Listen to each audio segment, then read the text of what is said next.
Thank you.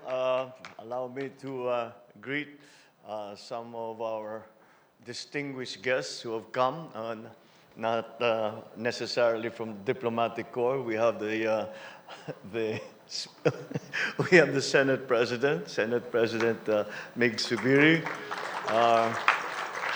arm in arm with our Speaker Martin Romualdez. The Foreign Affairs Secretary Ricky Manalo. Of course, the Dean of the Diplomatic Corps and Apostolic Nuncio to the Philippines, the Most Reverend Archbishop Charles John Brown. All our excellencies of the Diplomatic Corps, Executive Secretary Lucas Bersamin. Of course, I must complete my greetings by greeting the First Lady, Lisa Araneta Marcos. I'm jealous. You're getting a bigger applause than I am. The fellow workers in government, other distinguished guests have joined us today. Ladies and gentlemen, good evening. It's a pleasure to see you all and to once again host the distinguished members of the Diplomatic Corps as we brace for yet what I'm sure will be another full year of bilateral engagements and meaningful partnerships. Today's gathering is auspicious as we welcome new members of the Diplomatic Corps to the Philippines. We have His Excellency, the Ambassador of Timor-Leste, His Excellency, the Ambassador of Vietnam, our ASEAN brothers who have recently presented their credentials to me here in the palace. On this occasion, we also recall our good friends who already ended their tour of duty in the Philippines last year. I must say that the things that we have achieved and accomplished in our official visits to your different countries over the years would not have been realized, of course, without the assistance of concerned members of the Diplomatic Corps in coordinating, making sure that these foreign trips push through and are able to create new opportunities for Filipinos and for your countries in the mid and in the long term. Equally important, our inbound missions and trips that you have arranged for us or visiting dignitaries that rekindled our relations on many important key areas. I am proud to have closely worked with many of you on many initiatives and endeavors since I assumed the presidency in the middle of 2022. I hope that we will continue to serve as able agents of our respective governments and countries in furthering the breadth and depth of our bilateral ties, as well as in exploring collaboration in regional and multilateral fronts. Excellencies, ladies and gentlemen, the new year beacons a fresh start for all of us in so many respects and at so many levels. For the Philippines, the new year, or January, is not only the start of our year, it is also the symbolic renewal of our social contract to our people and our commitment and obligation as a responsible member of the international community.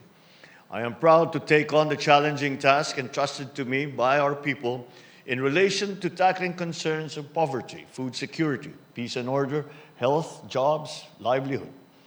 This we hope to address with the support of various partners and stakeholders. I continue to enjoin the Diplomatic Corps to work closely with us in identifying areas where we can pursue joint and collective endeavors and initiatives.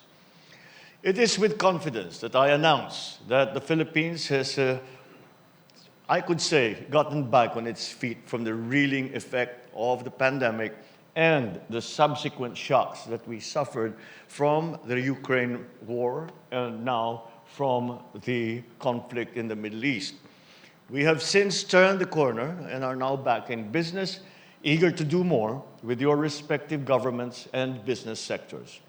Our economy has grown by a good amount, and we still don't have the final numbers, but in the last quarter, the third quarter rather of last year, we grew by 6.1%. The government's catch-up spending and expenditures in the last quarter will help achieve the growth target of 6 to 7% for 2023. I say that with crossed fingers and knocking on wood. We have continued to manage overall inflation at 3.9% in December, from 88.3 in 2023, bringing the year-to-date overall inflation to 6%. Still a little high, but hopefully moving in the correct direction.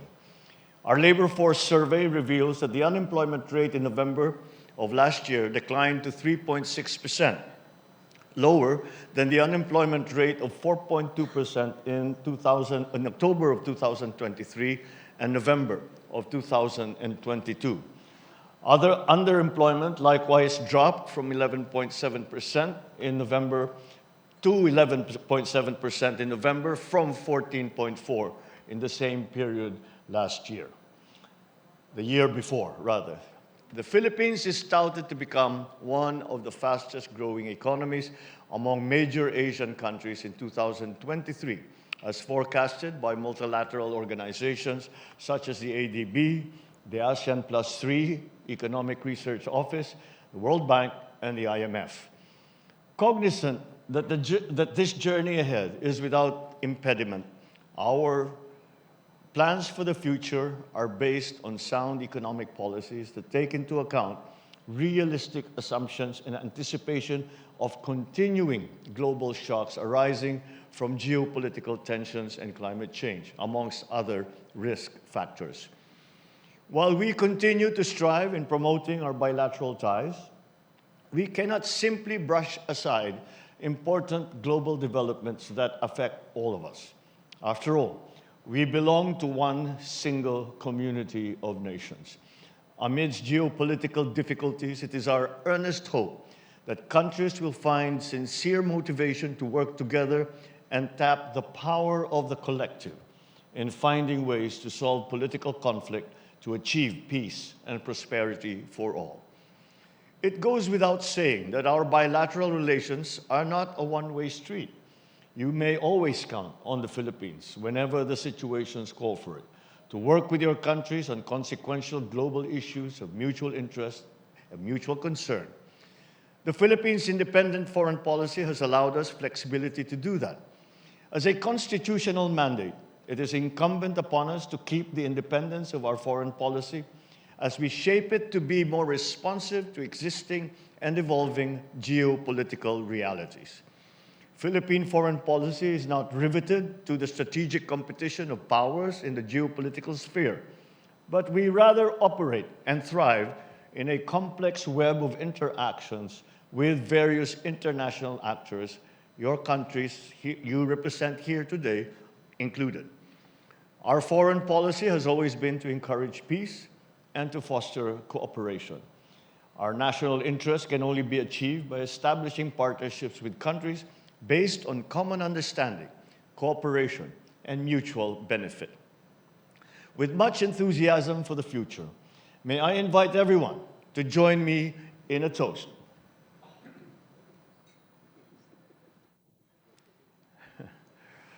To everyone's good health and long life, to lasting and deepening friendships between our countries and our peoples for the coming year and for many, many, many years to come. Cheers. Happy New Year.